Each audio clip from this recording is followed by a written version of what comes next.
안녕하십니까, 신소장입니다. 여러분 안녕하십니까.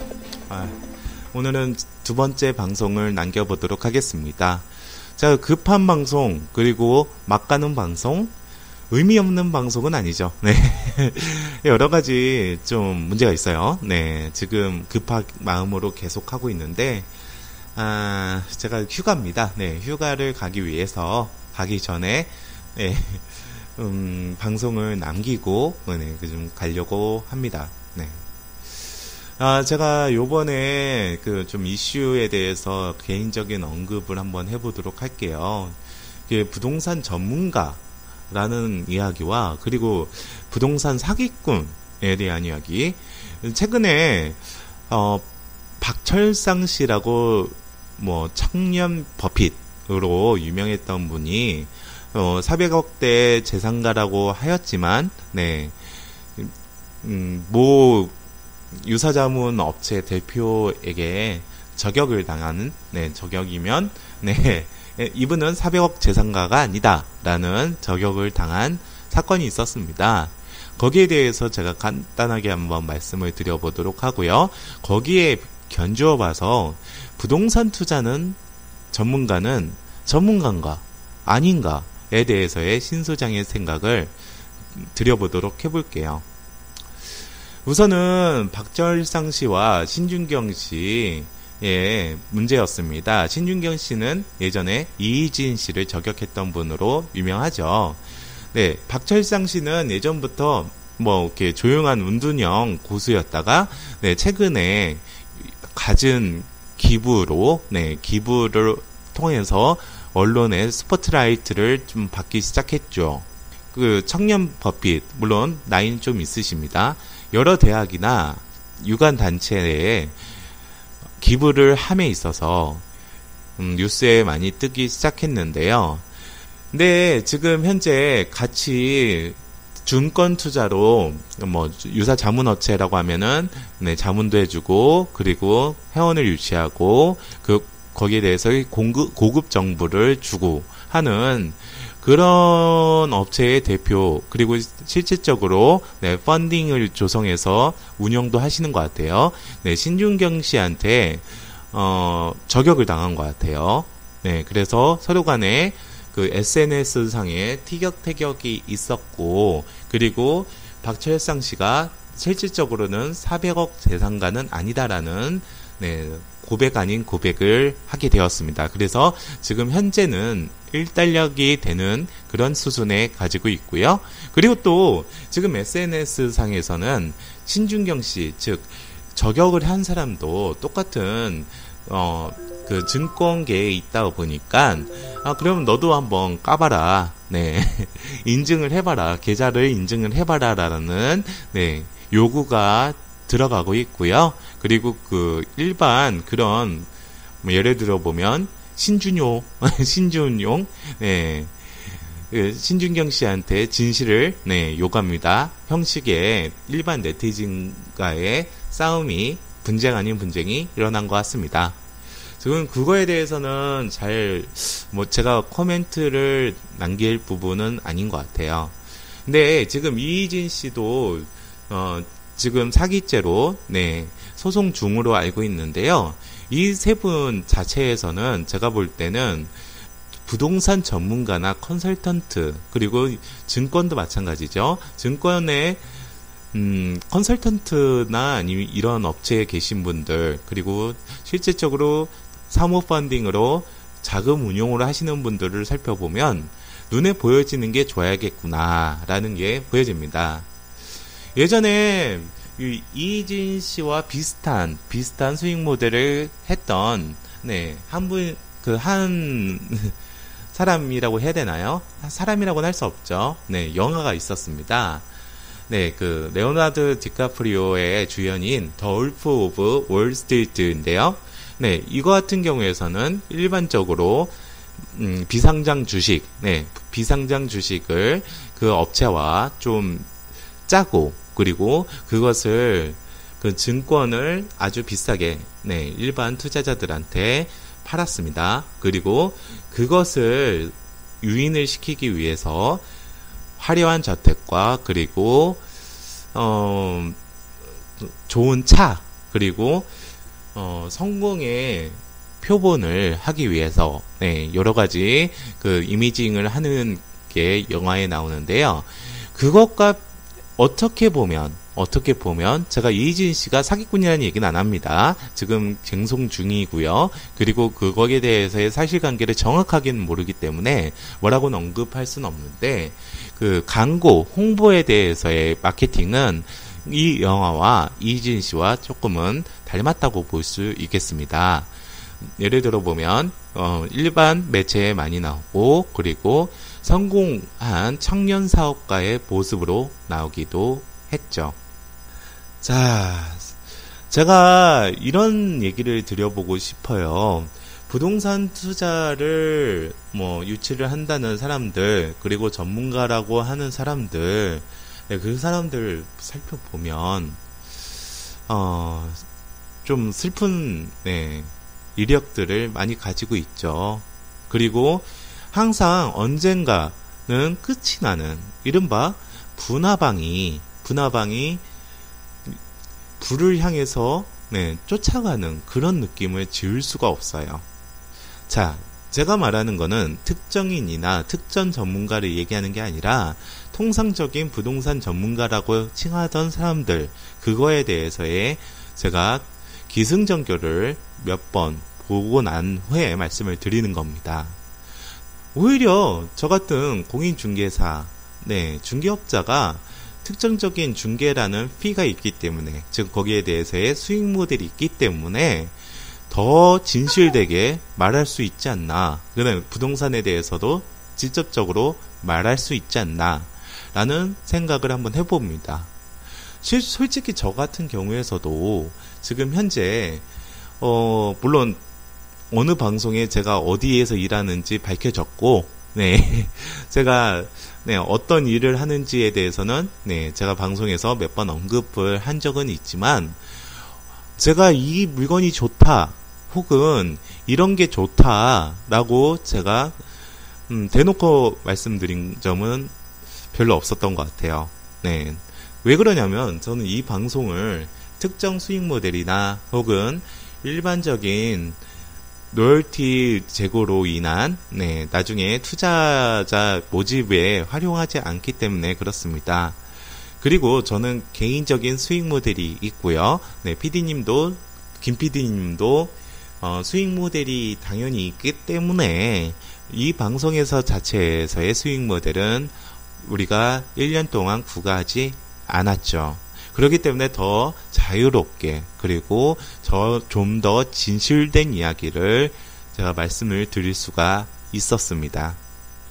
여러분, 제가 부동산 투자는 독고다이라고 했습니다. 저는 모든 부동산 카페나 부동산 방송을 보게 된다고 한다면 한 가지 재밌는 사실이 있습니다. 왜 그러냐면 그 방송에 이야기를 하는 사람들, 저를 포함해서요, 혹은 부동산 카페에서 활동하는 사람들, 물론 저도 모 부동산 카페에 지금 스태진으로 있기도 하는데요.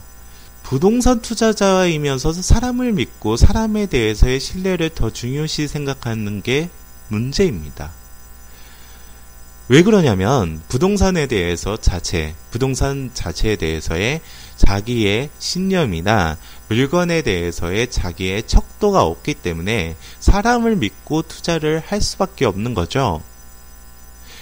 그렇기 때문에 그 카페나 혹은 그 방송에서 이 사람은 나쁘다, 아니면 이 사람은 틀린 말을 했다, 아니면 이 사람은 전문가가 아니다 라는 댓글에 크게 반응을 합니다. 저는 그건 아닌 것 같아요. 오히려 좀 더 의심을 해야 될 사람들이 그 사람들을 믿는다는 것. 이게 옛날부터 그랬어요. 옛날부터 카페에 투자했던 사람들, 오히려 조금 공부를 한 사람들이 하나 둘씩 거기에 대해서 의문을 품고 이야기를 하기 시작했죠. 모든 카페라고는 말씀 못 드립니다. 그러면 이렇게 바꿀게요. 대다수 카페 같은 경우에서는 투자자를 유치한 그 본인, 즉 운영진이든 아니면은 그 C샵이라고 하죠. 시스템 관리자. 네. 카페 장이든 자신의 브랜드를 걸고 접근을 하는 사람들에서는 여러 가지 문제점이 있을 수도 있습니다. 근데 그 문제점을 해결해 가는 부분이 있죠. 네. 예를 들어 보면 저도 마찬가지예요. 저도 어느 세력에 잠시 몸 담은 적이 있었습니다.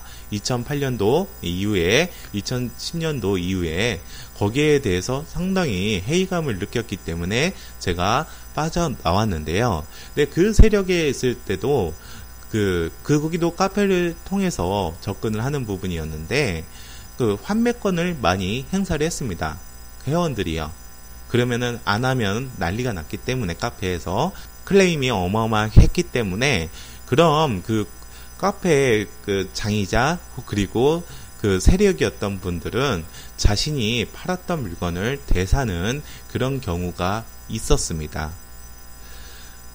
그러면서 유야무야 넘어가게 됐죠. 어느 카페 같은 경우에서는 이런 거는 있었어요. 여기 같은 경우에서는 유치권이 있었는데 유치권은 가장 유치권이기 때문에 우리가 승소할 수가 있고 그리고 이걸로 인해서의 수익 모델을 낼 수 있다 해가지고 투자자분들이 좀 투자를 했죠. 근데 패소를 당했어요. 네, 가장 유치권인지 아닌지는 모르겠지만 유치권에 성립이 돼서 패소를 당하게 되었습니다.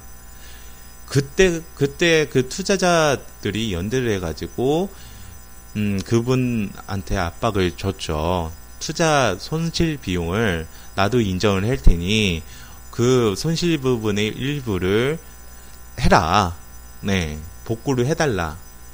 그래가지고 지금 회원들과 그 회원 몇 명과 그리고 그 카페 전문가와 그 부동산 전문가와 싸움이 있는데 그 카페 자체에서는 온화하고 화기애애했습니다.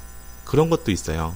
실질적인 이희진 씨도 제가 봤던 부분에 그 판매될 때까지는 카페에 좀 이런 게 손해가 났다 혹은 이런 걸 왜 판매를 안 해주냐 그런 거를 잘 얘기를 안 하게 하는 경우도 있었다고 들었습니다. 카페 그때 카톡으로 어느 한 분이 올려놨던 걸 봤거든요. 물론 그건 사실관계를 봐야 됩니다. 네, 조심스럽게 접근을 해야 되긴 하지만 그런 거예요.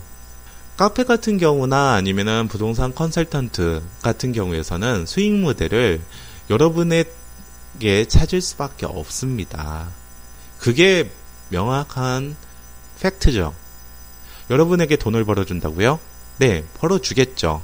벌어줄 수도 있고 그리고 이익을 본 사람도 있고 그리고 카페뿐만 아니라 컬럼을 쓴 사람 중에서도 여러분이 범접할 수 없는 정보는 제가 조금 가지고 있는 경우가 있는데 그분은 뭐 아파트로서 네, 그 세력을 끌고 이른바 전설을 썼던 사람들. 네, 근데 그분이 지금 같은 경우에서는 네, 부동산 그 비관론자 중에 하나의 컬럼리스트로 활동을 하고 있습니다. 네, 그런 분들도 있습니다. 네, 분명히 있습니다. 네, 있긴 있지만 그런 분마저도 여러분에게 카페든 방송이든 심지어 부동산 방송도 마찬가지입니다. 네, 그런 여러분에게 실제적인 수익 모델을 구가를 하는 경우가 많이 있습니다. 제가 유명한 컬럼리스트고 그리고 방송 매체에 많이 나오는 분이 있어요. 네, 그분에 대해서 제가 글을 몇 개를 봤는데 투자 유치 사례를 얘기를 해줬는데 그 투자 유치 사례가 바로 신축 빌라였습니다. 그리고 신축 빌라를 샀던 사람이 만족해하고 그리고 사과인가요? 네, 그 과일을 직접 재배해서 자기한테 보내줬다라고 했는데요.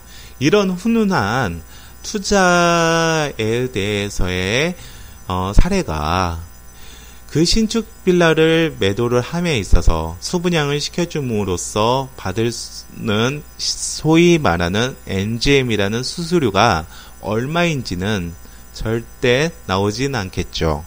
그리고 당연히 그것을 소개시켜준 그 소위 말하는 부동산 전문가가 그것을 가지고 가겠죠. 그 수수료를. 그쵸? 그렇습니다.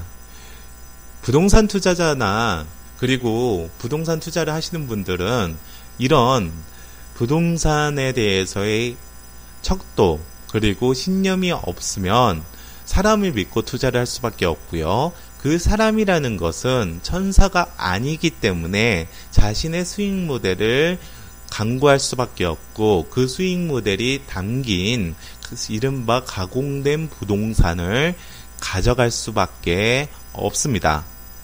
물론 공인중개사도 다 좋은 건 아닙니다.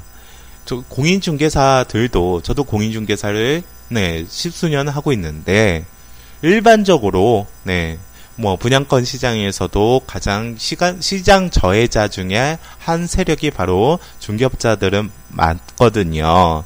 초기 피해를 형성을 시키죠. 물론 쩐주라고 하는 투자자들을 등 뒤에 꽂고 그 시장에 참여를 합니다. 마지막에 이른바 폭탄 돌리기라고 해서 여러 번 손바뀜 되는 부동산을 마지막에 실소유자든 아니면은 자신과 그렇게 관련이 없는 그냥 기웃거려서 중개를 했던 그 투자자든 해서 시집을 보내게 된다고 한다면 그 전에 투자 이익들은 여러 투자자들한테 자기의 쩐주한테 나눠 가져가거나 그렇게 편취가 될 가능성이 높습니다. 그래서 분양권 시장은 쉽지가 않는 거예요. 그렇기 때문에 제가 늘상 말하지만 만약에 말이죠.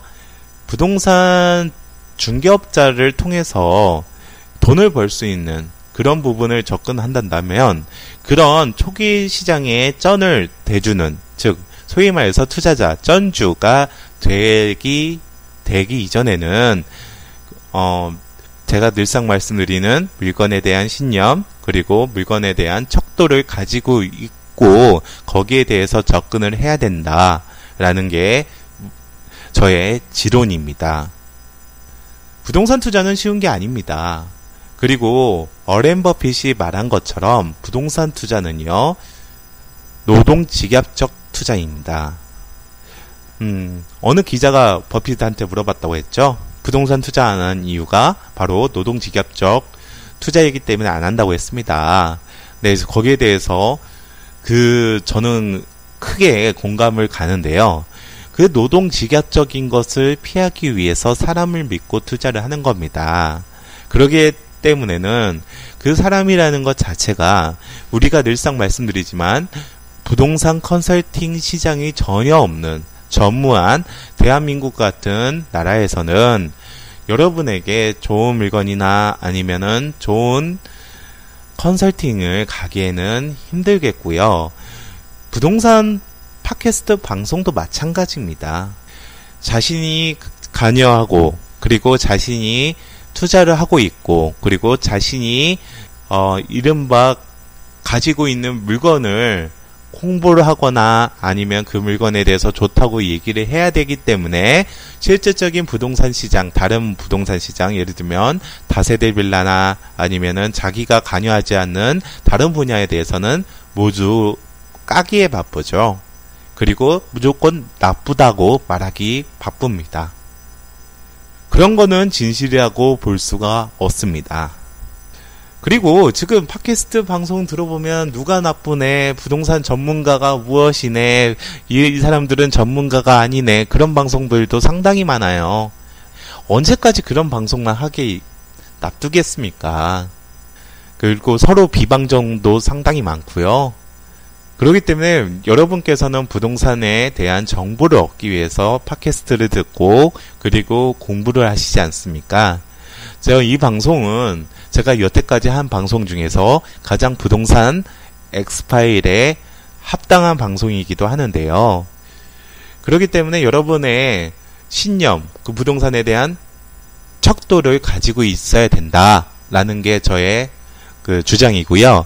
그러려면은 바로 제가 항상 주장하는 리얼티 마인드가 있어야 된다라는 이야기를 드리도록 하겠습니다. 네, 오늘은 여기까지 방송하도록 하고요. 네, 다음에 다시 좋은 아이템으로 방송하도록 하겠습니다. 부동산 엑스파일 굿모닝 신소장의 신소장이었습니다. 여러분 감사합니다.